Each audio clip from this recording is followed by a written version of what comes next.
Welcome back! So in this video we're going to go through two chain rule examples that look pretty similar but have different derivatives. So let's get started. Okay, so for our first example, let's say we have y equals sine of x to the sixth power. And let's find dy dx, the derivative of y with respect to x. So before we do anything, let's talk about how we even know to use the chain rule here.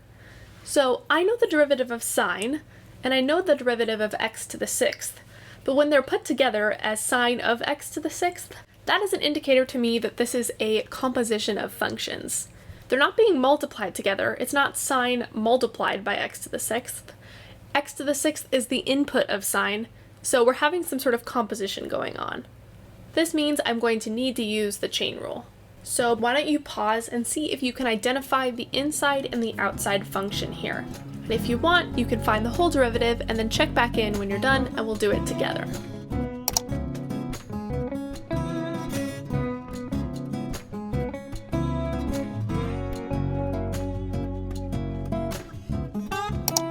Alright, so I'm seeing that this is sine of something, so that something is the inside function, x to the sixth, and my outside function is sine. We can check that this works by thinking that sine of x is sine of something, and that something is the inside function, so if we put x to the sixth inside sine, we're getting sine of x to the sixth, which is what we started with.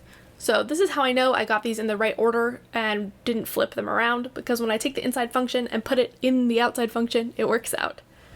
So again, inside function is g, outside function is f, and we're going to need their derivatives, so let's find them now. The derivative of g is 6x to the fifth, and the derivative of f is cosine. The derivative of sine is cosine. Now we just need to assemble everything using the chain rule. So assuming that our function is an f of g composition, the derivative of y with respect to x is f prime of g of x times g prime of x. That's the chain rule. I like to start with my inside functions, so I have f prime of g, that's f prime of x to the sixth, times the derivative of g, times 6x to the fifth. Now I just need to do f prime of x to the sixth. F prime is a function that takes cosine over the input, so I have cosine of x to the sixth, and then I'm multiplying it by 6x to the fifth still, and here we go, that's my final derivative. As usual, once you get more comfortable, you might not have to write out all of these steps. We could just jump to a more shorter version of doing the chain rule. So I like to think that this is the derivative of the outside with the inside left alone times the derivative of the inside. So the outside function is sine, so the derivative of sine is cosine. We leave the x to the sixth alone as the input.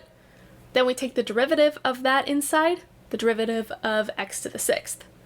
Simplifying, the derivative of x to the sixth is 6x to the fifth using power rule. And here we go, we're done, we did it. So it's cosine of x to the sixth times 6x to the fifth. Alright, let's try one more example where we just switch things up a little bit. This time I'm going to say we have z equals sine to the sixth of x, and we're going to find the derivative of z with respect to x, dz dx. So notice here that sine to the sixth is really like sine of x all raised to the sixth power.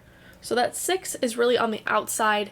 It's like when we do sine squared and we write the 2 on the inside. It's really sine of x all to that power. So pause, see if you can figure out in this example how it's different, which functions are inside and outside, and then give it a shot, see if you can find the derivative using chain rule.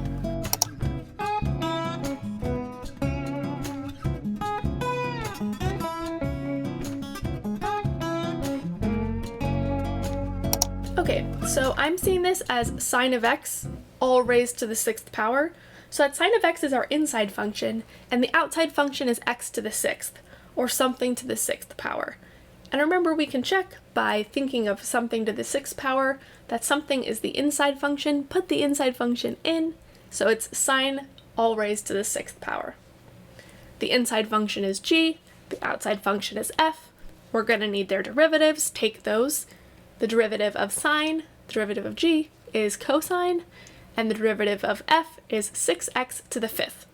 So now when we find the derivative of z with respect to x, we're going to have f prime of g of x times g prime of x, and so I start with the inside functions.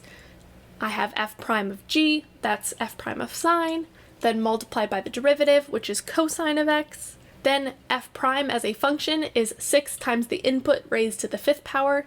The input is sine, so it's 6 sine to the 5th power. And then we're multiplying by that cosine on the outside, and here's my derivative. To wrap it up, I'm going to show you the short version again. So remember, the derivative of z with respect to x is the derivative of the outside function with the inside function left alone as the input, times the derivative of the inside function.